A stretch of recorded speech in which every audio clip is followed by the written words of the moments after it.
원로 코미디언이었던 전 구봉서 장로님이 전도 집회 가서 성도들에게 이런 질문을 했습니다. 예수님이 부활하시고 제자들에게 제일 먼저 한 말이 무엇입니까? 그 성도 중에 한 분이 평안이 있을지어다, 평강이 있을지어다 아닙니까? 구봉서 장로님이 아닙니다. 성경에 그렇게 되어 있는데요. 아닙니다. 너 나 보이니? 이게 제일 먼저 했던 말이라고 했습니다.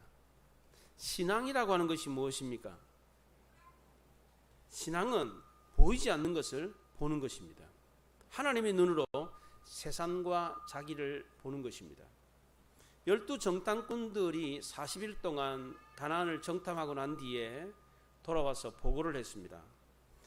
10명의 정탐꾼들은 육신의 눈으로 본 것을 보고 부정적인 보고를 했고, 여호수아와 갈렙 두 사람은 육신의 눈이 아니라 믿음의 눈으로 긍정적인 보고를 했습니다. 긍정적인 보고는 무조건 좋고 부정적인 보고는 무조건 나쁘다, 이런 뜻이 아닙니다. 임진왜란이 있기 전에 일본에서 조선을 침공할 조짐이 있어서 통신사를 보냈습니다. 그때 서인과 동인으로 나누어져서 붕당 정치를 하고 있었는데, 서인과 동인이 일본을 1년 동안 머물면서 보고 난 뒤에 돌아와서 보고를 했는데 서로 다른 보고를 했습니다. 동인은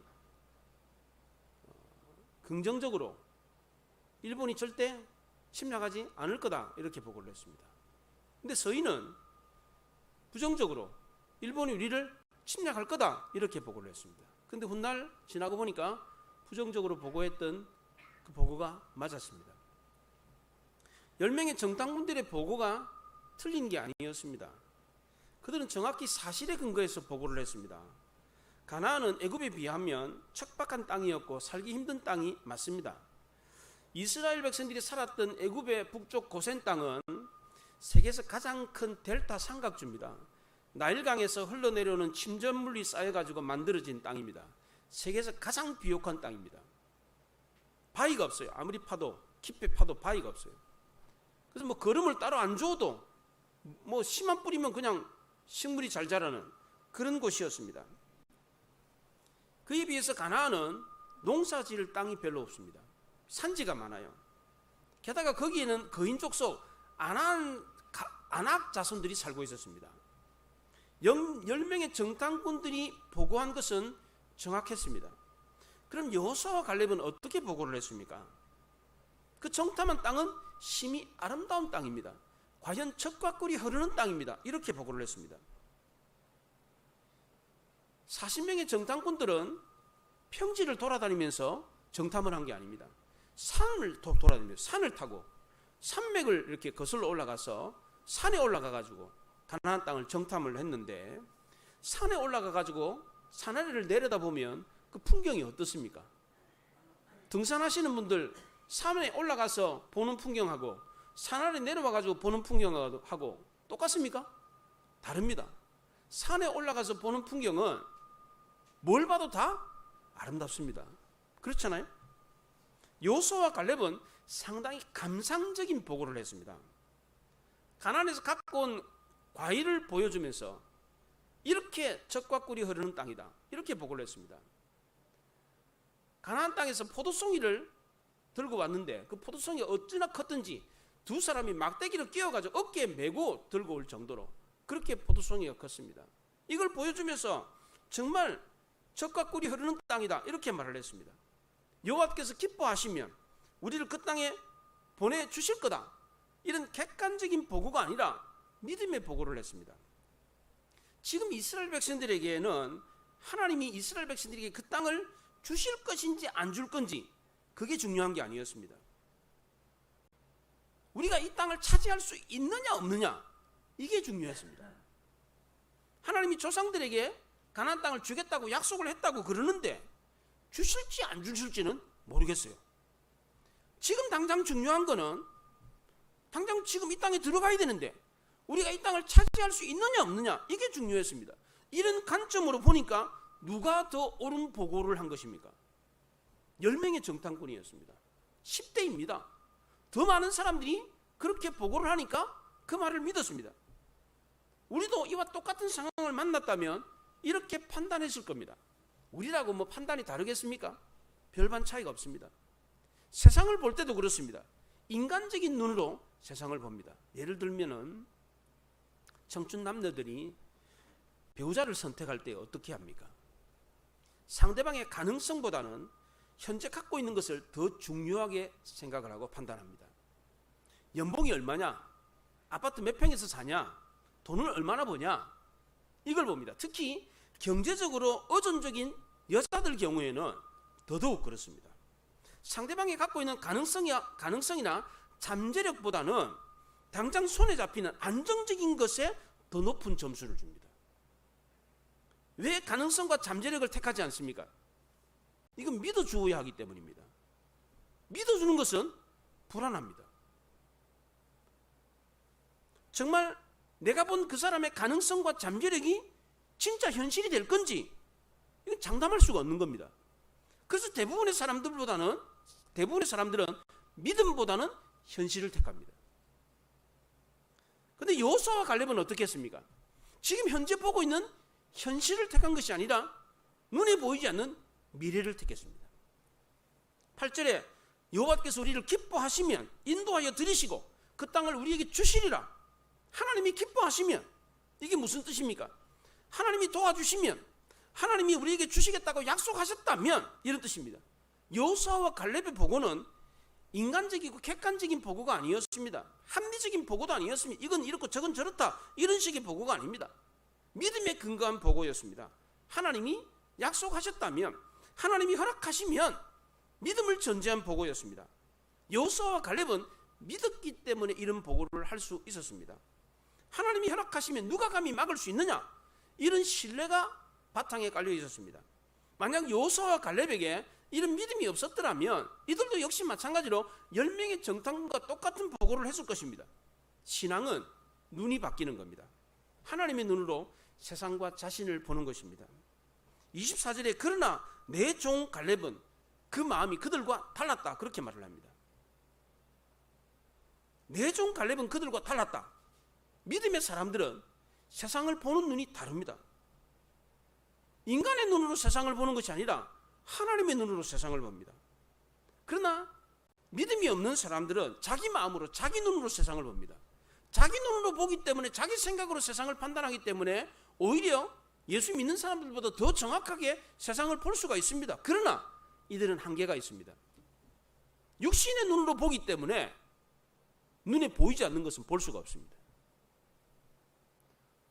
우리가 사는 세상은 눈에 보이는 게 전부가 아닙니다. 눈에 보이는 것은 보이지 않는 것에 의해서 결정이 됩니다. 경제학자들이나 심리학자들이 이런 얘기를 합니다. 경제는 보이지 않는 가격에 의해서 결정된다. 표충 심리는 우리 마음 깊이에 있는 심층 심리에 의해서 결정된다. 이런 얘기를 합니다. 겉으로 드러나는 심리, 내가 땀을 흘리고 막 손을 막 떨고 막 눈동자 왔다 갔다 이런 어떤 심리적인 상태는 겉으로 드러나는 심리적인 상태는 내 마음 깊숙이 있는 심층 심리에 의해서 그런 것이 나타난다는 거예요. 이게. 그런데도 사람들은 이 세상 너머에 세상을 지배하는 눈에 보이지 않는 영적 세계가 있다는 것을 인정하지 않습니다. 이스라엘 백성들은 자기네들이 똑똑하다고 생각했습니다. 보아야 될 것을 분명히 보았고 정확한 판단을 했다고 생각을 했습니다. 그러나 이들은 눈뜬 시각장애인과 같았습니다. 눈은 떴는데 볼 수가 없었습니다.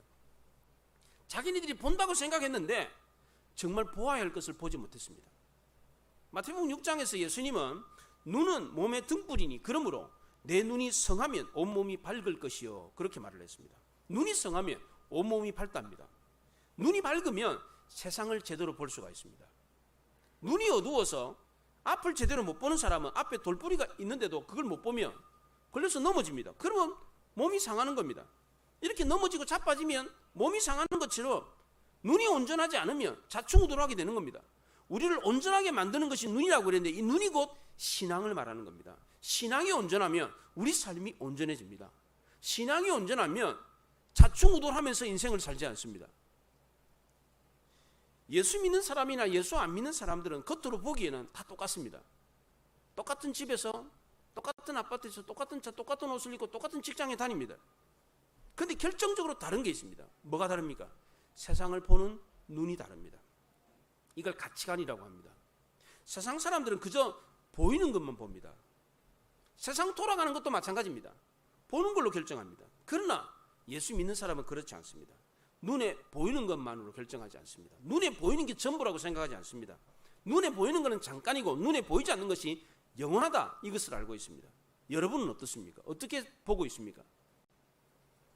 이 세상의 전부가 아니라 눈에 보이지 않는 영원한 세계가 있다, 이걸 이렇게 생각하는 사람이 예수 믿는 사람입니다. 눈에 보이는 이 세상은 잠깐이지만 눈에 보이지 않는 영원한 세상이 있습니다. 눈에 보이는 것은 썩어 없어지지만 눈에 보이지 않는 세상은 영원히 없어지지 않습니다. 이걸 믿는 사람이 바로 예수 믿는 사람입니다. 코넬리우스 반틸이라고 하는 미국의 웨스트민스터 신학교의 교수는 이런 얘기를 했습니다. 예수 믿는 사람은 예수라고 하는 안경을 끼고 있다, 그렇게 말을 했습니다. 예수라고 하는 안경을 끼고 있기 때문에 세상을 보는 것이 마치 예수님이 세상을 보는 것과 같이 본다, 이렇게 말을 했습니다. 예수님은 산상수훈에서 이런 말씀을 하셨어요. 심령이 가난한 자가 복이 있다, 애통하는 자가 복이 있다, 의를 위해서 박해를 받는 사람이 복이 있다, 이렇게 말씀하셨습니다. 그런데 세상 사람들은 이렇게 생각하지 않습니다. 어떻게 심령이 가난한 자가 복이 있느냐? 어떻게 애통하는 사람이 복이 있느냐? 어떻게 박해받는 사람이 복이 있느냐? 마음이 부유해야 복이 있는 사람이지, 우는 사람이 아니라 웃는 사람이 복이 있는, 웃으면 복이 온다고 말을 하지 않습니까? 어떻게 박해받는 사람이 복이 있냐? 매 맞고 무시당하고 고난당하는데 그런 사람이 무슨 복받은 사람이냐? 이렇게 생각합니다. 그런데 예수님은 이렇게 고난당하는 사람이 오히려 복받은 사람이다, 이렇게 말을 했습니다. 왜 고난당하는 사람이 복받은 사람입니까? 하나님은 고난을 복을 주는 연단으로 생각하시기 때문입니다.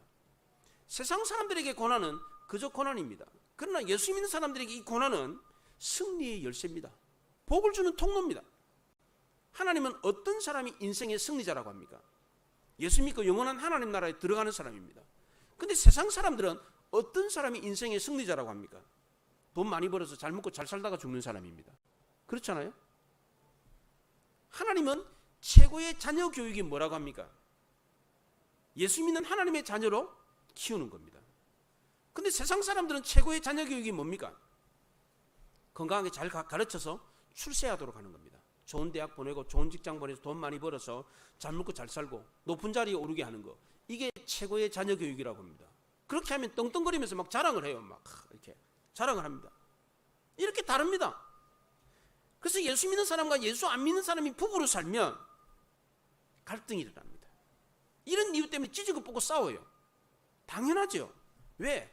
보는 눈이 다르기 때문입니다. 가나안을 정탐하고 들어온 12명의 정탐꾼들도 보는 눈이 달랐습니다. 이스라엘은 가데스에서 10명의 정탐꾼들의 보고를 듣고 그게 사실이라고 믿었습니다. 그리고 모세와 아론을 원망하고 돌을 들어가지고 쳐 죽이려고 그랬습니다. 이때 하나님의 영광이 회막에 나타나가지고 이스라엘을 멸하겠다, 이렇게 말씀하셨어요. 이 얘기를 듣고 모세가 깜짝 놀라가지고 하나님 앞에 나가 중보 기도를 했어요. 그랬더니 하나님의 진노가 가라앉았습니다. 하나님은 이스라엘 백성들의 전체의 죄는 용서하셨지만 이렇게 분란을 일으키고 문제를 일으켰던 실질적인 그 죄를 지었던 사람들의 죄는 용서하지 않으셨습니다. 이스라엘 백성들이 했던 그 말대로 되갚으셨어요. 우리가 이 광야에서 우리를 이 광야에 죽게 하려고 여기까지 끌고 왔느냐? 이렇게 말했던 그 말 그대로 갚으셨어요.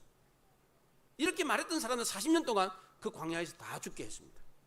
땅을 악평했던 10명의 사람들도 하나님 앞에서 그 자리에서 죽여버렸습니다. 하나님 앞에서 죽였다, 이 말은 공개적인 자리에서 하나님이 죽이셨다는 것을 알게 했다는 겁니다. 이 10명의 사람들이 죽은 것은 공개적인 자리에서 하나님이 죽이셨다는 것을 알게 죽였습니다. 하나님이 재앙을 누려가지고 그 자리에 죽어버렸어요. 만약 이 사람들이 죽지 않았다면 어떻게 되겠습니까? 자기네들이 했던 보고가 사실이라는 것을 증명하기 위해서 계속해서 모세와 아론을 거역했을 겁니다. 다행히 이스라엘을 출애굽한 2세대들은 죽지 않고 살아남았습니다. 그리고 광야로 보내졌습니다. 하나님이 출애굽한 2세대들을 광야로 돌려보냈는데 그 이유가 뭡니까?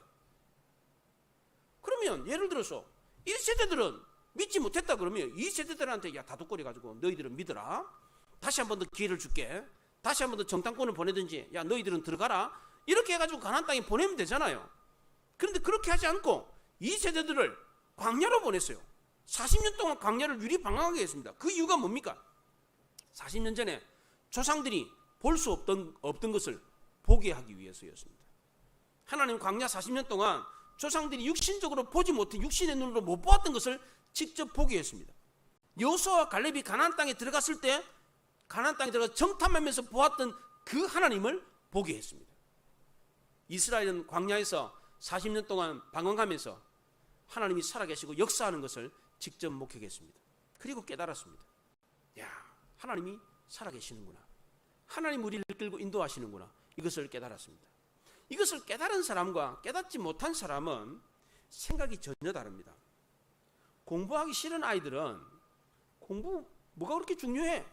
이렇게 생각을 합니다. 근데 공부가 중요하다는 부모는 그렇게 생각하지 않습니다. 그래서 악착같이 공부시키려고 그래요. 그렇지 않아요? 예. 어른들은 밥이 보약이다 이런 얘기를 합니다. 삼시세끼 밥만 잘 먹어도 건강하다 이런 뜻입니다. 근데 게으른 사람은 그렇게 생각하지 않고 이거 밥도 제대로 챙겨 먹지 못해가지고 맨날 아파요. 의사들 중에는 술, 담배 하는 사람들이 거의 없습니다. 왜 그렇습니까? 이 술, 담배가 얼마나 해로운지를 잘 알기 때문입니다. 이 의사들이 술, 담배 하는 사람들 진료하면서 그렇게 잔소리를 합니다. 근데 정작 술, 담배를 하는 그 사람들은 그 말을 대수롭지 않게 여깁니다. 그러다가 나중에 뭐 죽게 생겼거나 큰 병에 걸리면 그제서야 깨닫고 후회를 합니다. 이렇게 깨닫는 사람과 깨닫지 못한 사람이 달라요. 이렇게 하나님이 이스라엘 백성들이 깨닫기를 바랬습니다. 모세는 하나님이 이스라엘 조상들에게 가나안 땅을 주셨다고 하는 약속을 믿었습니다. 창세기 15장에서 하나님이 아브라함에게 내 자손이 이방 땅에서 객이 되겠는데 400년 동안 내 자손을 괴롭힐 거다. 그런데 400년 이후에는 내 자손들이 재물을 이끌고 나올 거다. 이 얘기를 아브라함에게 해줬어요. 모세는 이 하나님의 약속의 말씀을 믿었습니다. 여호수아와 갈렙도 가나안 땅을 정탐하면서 하나님이 조상들에게 주었던 이 약속의 말씀을 믿었습니다. 그랬기 때문에 산에 올라가서 내려다보는 가나안이 아름답게 보였던 겁니다. 하나님이 약속한 땅이니까 너한테 주는 땅이야. 그렇게 보았기 때문입니다. 그렇게 보니까 과연 가나안 땅은 젖과 꿀이 흐르는 땅이었습니다. 10명의 정탐꾼들도 모세처럼 여호수아와 갈렙처럼 하나님이 조상들에게 주셨던 그 약속의 말씀을 믿었더라면 그렇게 보였을 겁니다. 그러나 그들의 눈에는 가나안이 그렇게 보이지 않았습니다. 왜 그랬습니까? 왜 이들의 눈에는 가나안이 젖과 꿀이 흐르는 아름다운 땅으로 보이지 않았습니까? 10명의 정탐꾼들도 여호수아와 갈렙이 보았던 똑같은 가나안을 보았습니다. 다른 가나안을 본 게 아닙니다. 예수 믿는 우리가 세상을 보는 눈과 세상 사람들이 세상을 보는 눈은 똑같습니다. 똑같은 걸 봅니다. 그렇잖아요. 똑같이 세상에서 살아요. 우리가 보는 거하고 세상 사람들이 보는 게 다른 게 아닙니다. 똑같은 걸 봅니다. 근데 왜 세상을 보는 눈이 다릅니까? 왜 10명의 정탐꾼들은 가나안을 똑같이 봤으면서 왜 달리 보았습니까? 첫째는 두려움이 그들의 눈을 가리었기 때문입니다. 13장 28절에 주민이 강하고 성읍은 견고하고 심이 크고 거기 안악 자손이 살고 있다. 우리는 능히 차지하지 못할 거다. 그들은 강하니까 신장이 아주 장대한 안악 자손이다. 우리는 그들에 비하면 메뚜기다. 이렇게 보고를 했습니다. 10명의 정탐꾼들이 두려움에 휩싸이니까 보는 눈이 달라졌습니다. 적이 훨씬 더 커 보였습니다. 강해 보였습니다. 성벽이 얼마나 높은지 하늘을 찌르는 것 같았습니다. 신장이 막 엄청 커 보였어요. 그러니까 땅에 대한 보고도 달라졌습니다. 처음에 13장 27절에서는 과연 젖과 꿀이 흐르는 땅이다. 이렇게 보고를 했습니다. 그런데 땅에 대한 보고가 달라진 이유가 처음에는 여호수아와 갈렙하고 똑같이 과연 젖과 꿀이 흐르는 땅입니다. 이렇게 보고를 했는데 적이 강하다는 것을 이야기하고 성읍이 높다, 키가 크다 이 얘기를 하고 난 뒤에는 땅을 악평을 했습니다. 어차피 차지하지 못할 거 미련을 가질 필요 없다 이런 식으로 이야기를 했어요. 이소부와의 여우와 심포도 이야기가 있지 않습니까? 나무에 포도가 달렸는데 여우가 펄짝펄짝 뛰어도 포도를 따먹을 수가 없어요. 그래서 여호가 저 포도는 씨어서 맛이 없어 이랬다는 겁니다. 이게 뭡니까? 자기 합리화입니다. 사람들이 비난과 조롱을 받을 걸 두려워해가지고 자기 방어 기제를 나타낸 겁니다. 10명의 정탐꾼들이 이렇게까지 하면서 자기 합리화를 했던 이유가 뭡니까? 두려웠기 때문입니다. 두려움이 생기면 하나님이 안 보입니다. 두려움이 생기면 하나님이 도와주셨던 기적도 잃어버립니다. 예수님이 풍랑이는 바다를 건너오고 있었어요. 걸어오고 있었어요. 제자들이 보고는 깜짝 놀랐어요. 유령인가 보다 귀신인가 보다 깜짝 놀랐는데 보니까 예수님이에요. 그래서 베드로가 예수님이시면 나를 오라고 하십시오. 예수님이 와라. 베드로가 배에서 내려가지고 걸었어요. 물 위를 걸어갔단 말이죠. 걸어가다가 옆에서 바람이 부는 걸 보고 겁이 나가지고 두려워했을 때 어떻게 됐습니까? 물 위를 걸어가다가 물에 빠져버렸습니다. 이때 예수님이 믿음이 작은 자여 왜 의심하였느냐 이렇게 말을 했습니다.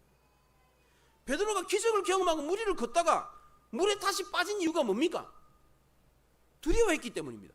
두려워하니까 의심이 생겼습니다. 야, 내가 지금 물 위를 걷고 있네. 근데 풍랑이 있는 걸 보고는 여기 빠지면 나 죽는데? 이런 두려움이 딱 생기니까 어떻게 됐습니까? 그냥 물에 빠지고 말았습니다. 하나님이 병을 고쳐주신 기적을 경험했는데도 또 아프면 어떡하지?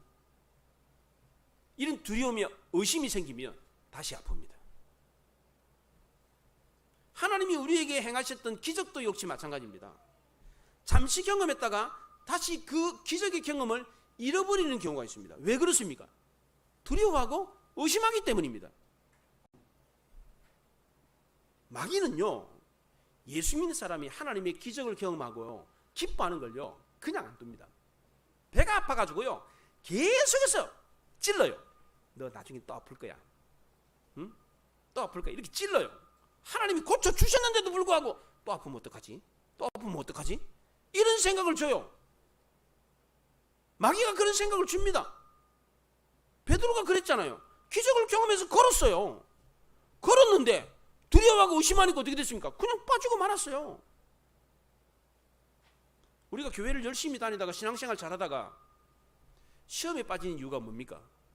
의심하기 때문입니다. 믿음의 회의가 들기 때문입니다. 믿어봐야 뭐 별 거 없네. 오히려 교회 다니는 게 손해네. 헌금 내야 되고 시간 들여야 되고 합리적으로 생각해 보니까 이거 아니다 싶은 거예요. 이게 바로 마귀가 주는 시험입니다. 10명의 정탐꾼들은 인간적인 수리 계산을 했습니다. 가나안의 군사들은 몇 명이나 되나? 키는 얼마나 큰가? 수치 계산을 했습니다. 누가 이길 건가? 저울질을 해봤습니다. 아무리 계산해봐도 이길 승산이 안 나와요. 그러니까 어떻게 했습니까? 처음에 보고했던 땅에 대한 보고를 바꿨습니다. 처음에는 과연 젖과 꿀이 흐르는 땅입니다. 이렇게 보고를 했는데 나중에는 땅을 악평을 하면서 그 주민을 삼키는 땅입니다. 이렇게 말을 했습니다. 그들은 네피림의 후손 아낙 자손입니다. 그들에 비하면 우리는 메뚜기와 같습니다. 이걸 메뚜기 컴플렉스라고 합니다. 적을 크게 보면 자기는 한없이 작아 보입니다. 이러면 어떤 적도 이길 수가 없습니다. 두려워서 싸울 용기를 잃어버린 군인은요, 어떤 적을 만나도 이길 수가 없어요. 어떤 문제도 해결할 수가 없습니다. 두 번째로 10명의 정탐꾼들의 눈에 가나안 땅이 달리 보였던 이유는 믿음의 눈이 없었기 때문입니다. 10명의 정탐꾼들의 보고에는 믿음이 전혀 깔려있지 않습니다. 하나님 우리를 기뻐하시면, 하나님 우리와 함께 하시면 이라고 하는 믿음의 보고가 전혀 없었습니다. 그런데 여호수아와 갈렙은 달랐어요. 하나님이 우리를 그 땅으로 인도하시리라. 하나님이 그 땅을 우리에게 주셨다. 하나님 우리와 함께 하시느니라. 이 말은 다 믿음이 있어야 할 수 있는 말입니다. 여호수아와 갈렙이 이렇게 보고할 수 있었던 이유가 뭡니까? 그들의 눈이 믿음의 눈이었기 때문입니다. 하나님이 보시는 눈으로 그 땅을 보았기 때문입니다. 모세처럼 하나님이 이스라엘 조상들에게 땅을 주시겠다라고 하는 약속의 말씀을 모세처럼 믿었기 때문입니다. 이 믿음이 있었기 때문에 10명의 정탐꾼들과 정반대의 보고를 할 수 있었던 겁니다. 9절에 그렇게 말합니다. 다만 여호와를 거역하지 말라. 그 땅 백성을 두려워하지 말라. 그들은 우리의 먹이라. 그들의 보호자는 그들에게서 떠났고 여호와는 우리와 함께 하시느니라. 그들을 두려워하지 말라. 그들을 두려워하지 말라는 두 번이나 말하면서 그들이 오히려 우리의 먹이다, 그들의 보호자는 떠났고 하나님 우리와 함께 하신다, 이렇게 말을 했습니다. 이런 용기가 도대체 어디서 나온 겁니까? 믿음에서 나온 겁니다. 요한일서 5장 4절에 세상을 이기는 승리는 이것이니 우리의 믿음이라고 했습니다. 힘들고 어려울 때에, 고난과 위기가 닥쳤을 때 우리에게 필요한 것이 뭡니까? 바로 믿음이라는 겁니다. 우리에게도 이런 믿음이 있어야 하지 않겠습니까? 이 믿음이 어디서 생기는 겁니까? 모세와 여호수아와 갈렙이 이런 믿음을 가졌는데 도대체 어디서 이런 믿음이 생긴 겁니까? 하나님이 그의 조상들에게 약속하셨던 말씀을 붙들었기 때문입니다. 그 약속하신 말씀에서 믿음을 얻은 겁니다. 하나님이 조상들에게 주었던 그 약속의 말씀을 붙들고 있었기 때문에 믿음이 생긴 거예요. 우리도 마찬가지입니다. 하나님이 우리에게 주신 약속의 말씀이 있습니다. 이 말씀을 붙들면 우리도 믿음이 생겨요. 로마서 10장 17절에 그러므로 믿음은 들음에서 나며 들음은 그리스도의 모든 말씀으로 말미암느니라 그랬습니다. 하나님이 우리에게 주신 말씀이 있습니다. 우리 교회에 주신 말씀이 있습니다. 우리 교회는 하나님이 피로 값주고 사신 교회라고 했습니다. 예수 그리스도의 반석 위에 세워졌다고 했습니다. 그래서 원수 마귀가 흔들 수가 없습니다. 어떤 풍파와 어려움이 와도 우리 교회는 흔들리지 않습니다. 이것이 우리 교회에 주신 하나님의 말씀입니다. 우리 가정도 역시 마찬가지입니다. 우리 가족과 우리 가족들에게도, 우리 자녀들에게도 똑같이 말씀을 줬습니다. 우리는 택하신 족속이고 왕같은 제사장이고 거룩한 하나님의 나라고 하나님의 소유된 백성입니다. 하나님이 우리를 아들의 피로 사셔서 자녀 삼아 주셨습니다. 내가 너로 큰 민족을 이루고 복을 주어 심히 번성하게 하겠다, 아브라함에게 주었던 이 약속의 말씀처럼 우리에게도 이와 같은 말씀을 주었어요. 내가 너로 생명을 얻게 하고 그 생명을 풍성하게 하겠다, 이 약속의 말씀을 주셨습니다. 이 약속의 말씀을 믿고 세상을 보면 세상이 달리 보입니다. 여호수아와 갈렙이 믿음의 눈으로 가나안을 보았을 때 모든 것이 다 달리 보였던 것처럼 우리도 하나님이 주신 이 약속의 말씀을 믿고 세상을 보면 모든 것이 다 달라 보입니다. 히브리서 11장 16절에 하나님께 나아가는 자는 그가 계신 것과 또 그가 상 주시는 이심을 찾는 자에게, 하나님을 찾는 자에게 상 주시는 이심을 믿어야 할지니라 그랬습니다. 다윗은 시편 119편에서 내 눈을 열어주소서, 주의 법에 기이한 것을 보게 하소서, 이렇게 기도를 했습니다. 우리도 이렇게 기도해야 됩니다. 내 눈이 아니라 하나님의 눈으로 세상을 볼 수 있게 해주십시오. 하나님이 주신 성경을 통해서 이 세상을 볼 수 있게 해주십시오. 이렇게 기도를 해야 됩니다. 하나님 이런 사람에게 믿음의 신령한 눈을 뜨게 해주십니다. 이렇게 하나님이 주신 신령한 눈으로 세상을 보는 사람은 모든 것이 다 달라 보입니다. 두려움이 없습니다. 거칠 게 없습니다. 우리도 고난과 위기 앞에 두려워 떨 것이 아니라 하나님의 약속의 말씀을 붙들 수 있기를 바랍니다. 하나님이 주신 약속의 말씀을 붙들고 믿음으로 신령한 눈을 뜨고 세상을 보므로 하나님이 우리에게 약속하신 이 약속을 실제로 경험할 수 있기를 바랍니다. 여호수아와 갈렙이 믿음의 눈으로 보므로 가나안 땅을 실제로 차지할 수 있었던 것처럼 우리 역시도 이 약속의 말씀을 믿음으로, 믿음의 눈으로 세상을 보므로 하나님께서 우리에게 약속하신 이 약속을 경험할 수 있기를 바랍니다. 기도하겠습니다. 말씀을 생각하며 기도합니다.